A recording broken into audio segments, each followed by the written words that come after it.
Hi everybody, this is Aisling here from Whitebeam in Carlow. I had a bit of a brainwave there this morning and I was thinking about, okay Aisling, what do you do? You're a coach. What do people need help with at the moment? And a lot of people need help with the stress that they're feeling over Christmas.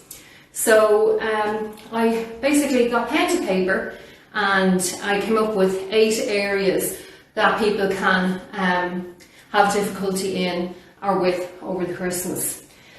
So just to give you a bit of an idea how coaching works, and when we're using the likes of a coaching wheel, I have here 8 areas that hopefully you can see the 8 areas that these 8 areas that I've chosen, really specifically for Christmas. And I'm very aware that people from all different nationalities and different religions might be watching this video, but this is really for people who celebrate Christmas and might need a little bit of help with focus, even with budgeting and managing their time over the Christmas period. So, so I'm just going to get stuck in and explain how a wheel works. We measure in terms of how well a person is doing in each area. For life coaching, there would be 8 segments, so I use the same kind of formula for this Christmas coaching. So one of the areas that I feel that is relevant to some people is the area of self-care. Well, everybody really with self-care, and the spiritual element. That can mean different things to different people. And just to flag this early, I won't be giving personal opinions on the different areas of the segments. This is really just a tool that might be of use to people to help them balance their own lives. So we rate each area from 0 to 10.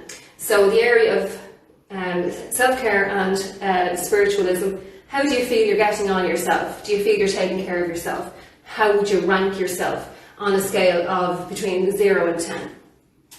Another area that would be quite relevant over the Christmas period is socialising and visiting. And that can be you visiting people or having people visit you. And again, how do you feel you might rate yourself in this area on a scale of 0 to 10? Have you got a plan in place? This is relevant to people who are very busy when it comes to socialising and visiting, and also maybe a plan for people who are lonely. You know, this can be very relevant over Christmas. Loneliness affects a lot of people, and we can actually put a plan into place.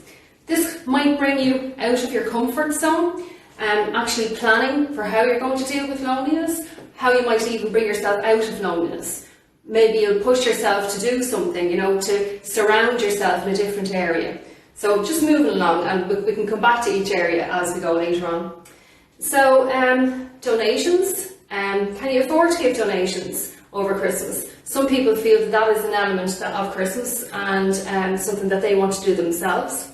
And this can be the gift of money to a charitable donation, or this can be the gift of time. So how do you feel you're doing in this area?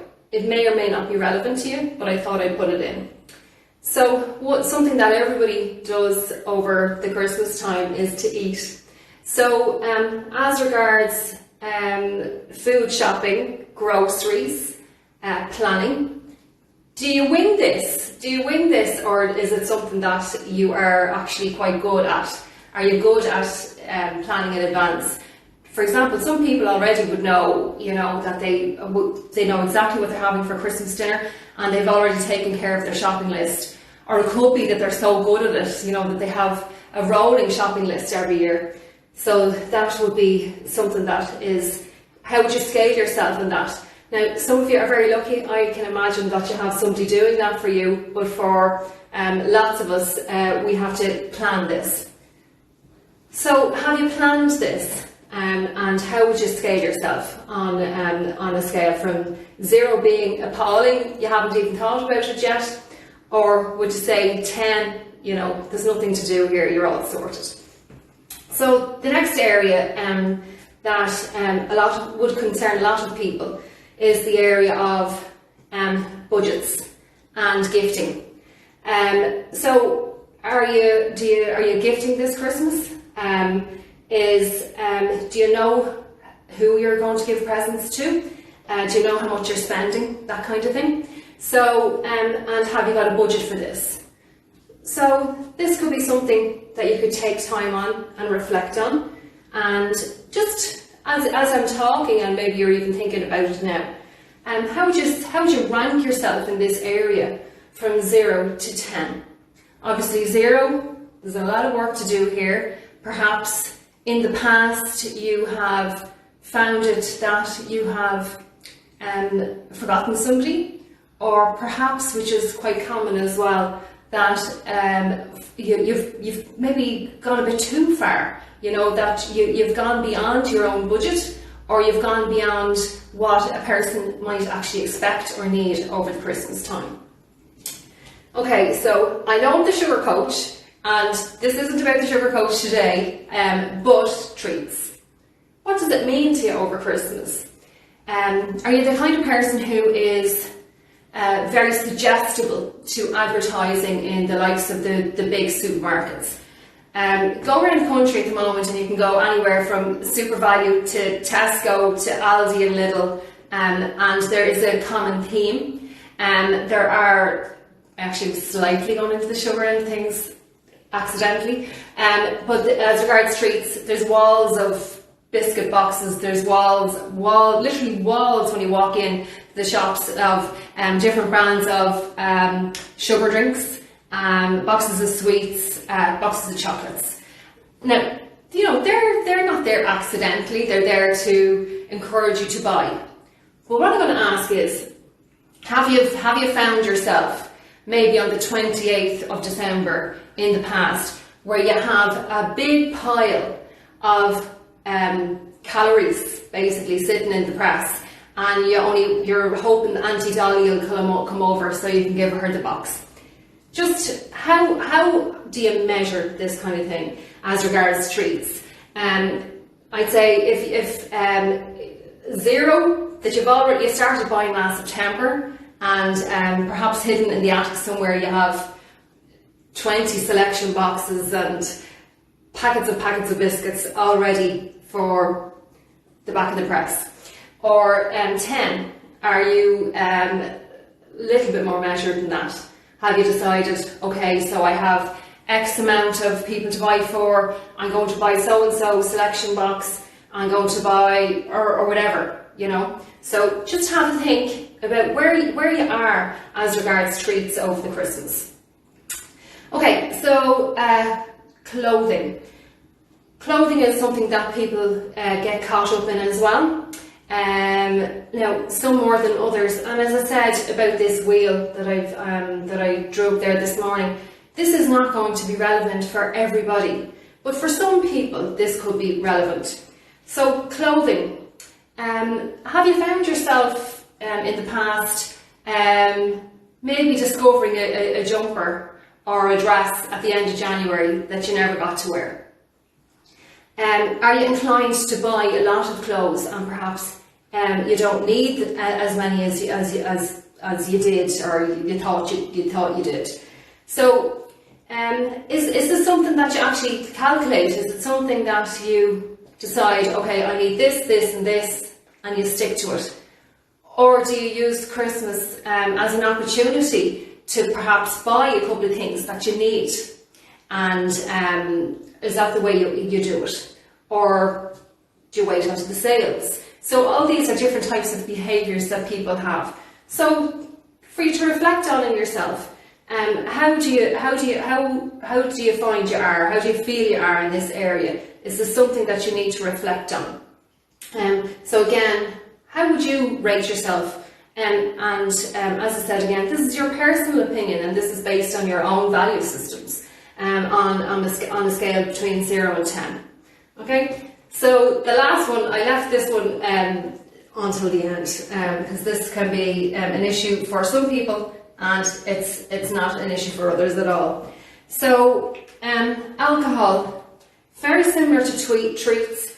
Some people start stocking up on the alcohol weeks in advance of Christmas. And I'm sure we've all heard people in the media saying about alcohol, sweets, and all this kind of stuff, you'd swear the shops where only there's going to be a blackout, that the place is going to shut down for a week. Whereas in fact nowadays we are only talking about one day. So what happens if you find you do buy yourself and you've bought numerous bottles of wine, perhaps lots of beer, and whatever else you might be having? What happens when there is more in the house than you need? It's this type of question to ask yourself. Do you need to have that? Do you need to have that quantity of alcohol in the house, or do you need to have alcohol in the house at all? Just checking in with your own value systems and seeing where you are, how you feel about this area. Also, a big one that's coming up this weekend is Christmas parties. Some of them have started already. Some people don't have any Christmas parties with work at all, of course. But for nights out over the Christmas, have you ever thought about what's the amount of alcohol that you're not going to exceed, for example? Or is there a limit that you set yourself? Is alcohol consumption over the Christmas something that you think about, or are you just winging it as you go along? Is it something that you drink? You might have one glass of wine, but you have it every day, and that's what you've decided to do and that suits you. Or have you found yourself perhaps having hangovers and not feeling great afterwards, and then perhaps having regrets?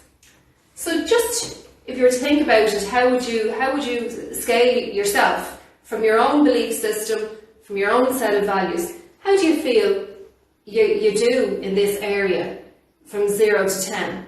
And is there any improvements you'd like to make? Are there promises you'd like to make to yourself, for example? Actually, a great tip I heard there was the other day was for people who are drinking wine at a dinner party. Just a simple thing. If you've decided, I'm going to have 2 glasses of wine over the dinner, that you place your hand over the glass, and you do it in a casual kind of way, so that whoever is serving the wine, that you're not going to their pace, but that you're going to your own. So these are just some tips.